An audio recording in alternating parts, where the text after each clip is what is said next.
is an allegorical film, and I would, in the longer paper, I'll talk about that a lot, and I just recommend that you see this film. It also uses folk tradition, tribal tradition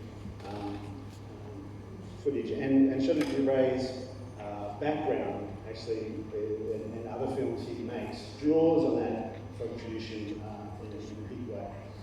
But like in his earlier career as a designer, and he's inherited in a way, his grandfather had been an editor of a folk tradition journal in the 19th century. But I'm actually going to go a bit too quickly over this.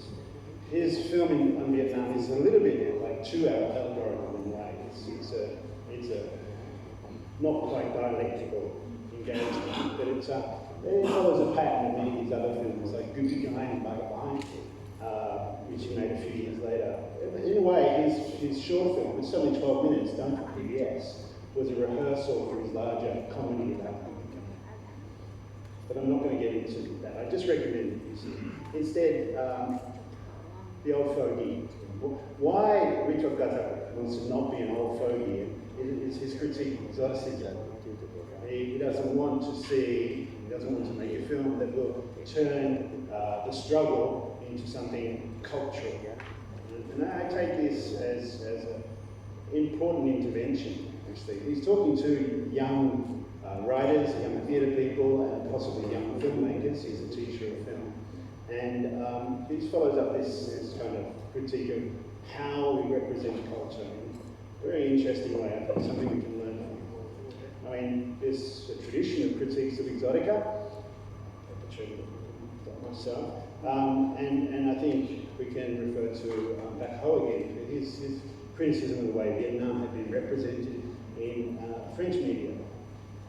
Okay, but see these red dots, they say I should skip. I've actually mentioned this in yesterday. Ghatak made the point that people don't go to see old stories that they know to see the story. They go to see how it's been redone. And they know the story well. They're fascinated with how it's used to be done. That'll be true for many different tales. What does Ghatak say? This is a film he doesn't make. Right? He tells the story of the film. And his background is Marxist writers and theatre association and involvement with communist parties, but also folk tradition. And you see that actually in the way he uses song, uses sound in many of his films, and also, well, just the way the film is named, I want to focus on that. A river called Titash, the naming of the film, and I'm going to anticipate his film that he makes after having set out the film he wants to make in Vietnam, that I think in a way is what eventuated Ama.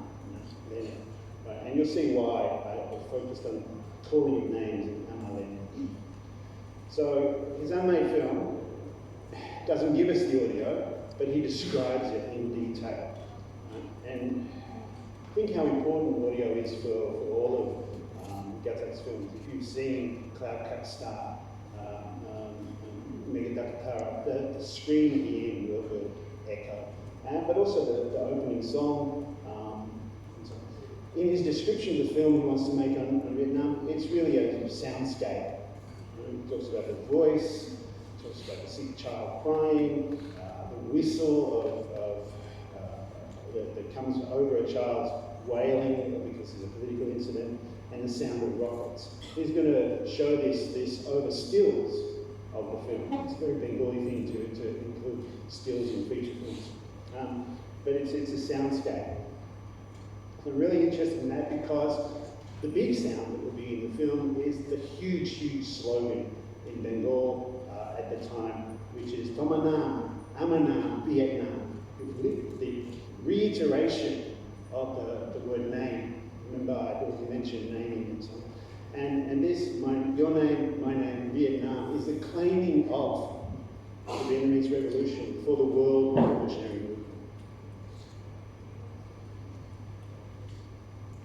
So yeah, he mentions melodrama. He's talking about Indian national cinema. he doesn't try to make melodrama the guiding principle of his films, but it's certainly there. And he wants to capture this emotion. He's really concerned to show that, and to do so by getting to the heart of, well, the masses, the people. And he would end the film with an attack on a fighter, a student or a peasant being shot down. This is interesting because Renaud, I think, takes up that idea in his Calcutta trilogy. Whether or not they were friends, whether or not there's a direct repetition or adaptation, there's something there. So this sound of the shooting, the sound of the name, these are the soundscapes of this film. Then remember, he doesn't make, so it wasn't made, but we can learn something about it, about how films imagine their space if we think about sound. So the film he does make is called Amar Lenin, and in that film we see the tribals and the people appropriating Lenin for themselves, making their own Lenin, right? And that's really interesting. Amar Lenin, Amar Lenin, Amar Lenin, my Lenin, our Lenin. And that's, again, an echo of that same soundscape of Tom Nam, Vietnam. And the Nam, of course, can echo to all sorts of associations with the South, with the global South, and so on. Also, there's a kind of signature tune in Amar Lenin that isn't mentioned in the description of the film he wants to make on Vietnam, but I imagine it might have been there, which is the sound of the flute. And I would like to play this flute sequence because it's uncannily similar to flute sequences that you find in, and here's the danger of exoticism, it could be a bit reified this moment, in other, I don't want to say tribal, but ethnic films or so on. So think of Shotaji Ray's use of the flute in 2, A Film Fable, because it's right there. And that film just came just after the very famous Buffalo flute film from China. And there are other examples of this. And I want to get into a critique of this exoticism using the work of Theodor Adorno, the German Frankfurt School theorist. So he's reading Wagner and talking about the commodification of sounds. It's kind of exoticism, and that every time you now hear in opera the sound of the piccolo flute, you've got to imagine the fairies or the elves, the Elven Reich, the world of the elves, and it's invoking that world. And in a way, there's a danger of this flute that's in the Buffalo films, and it's not only in the Chinese Buffalo films, but in later ones, and so many examples of a kind of exoticism.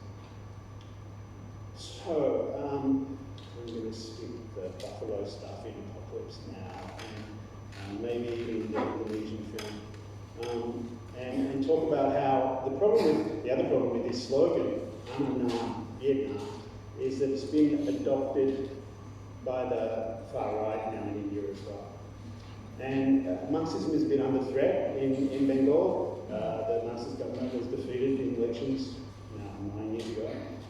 And the far right, the BJP, Bharatiya Janata Party, and Modi is the president, Prime Minister of the country, have adopted that slogan. So they say, Tumra Nam, Amar Nam, Jai Shri Ram, Jai Shri Ram, which is a twist to the far right, to fascism of the same slogan. So that's what I wanted to talk about. To recommend these films, not that you can see in this conference. This is about history and culture and adaptation.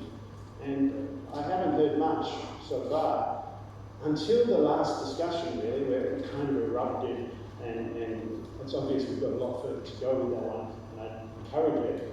I haven't heard much discussion of Marxism, or historical materialism, or the question of transition from feudalism to where we are now.